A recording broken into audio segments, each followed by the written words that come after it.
خب میدونی چیه؟ چیه؟ داره بهت دروغ میگه. میخواد اینجوری بگه ببینه تو دلت چه خبره. بس کن بابا. ببین تو هم دست بردار، برو پیش هانیه و بهش بگو با هم ازدواج میکنی.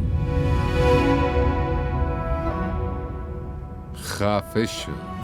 پس پاشو بیا خونه من. فکر کن تو سفر یه قطار یه جایی پیاده شده. قطار داره میره ولی فهمیده اون مقصدش نبوده. یه جا وایساده و منتظره. میخواد عذرخواهی کنه.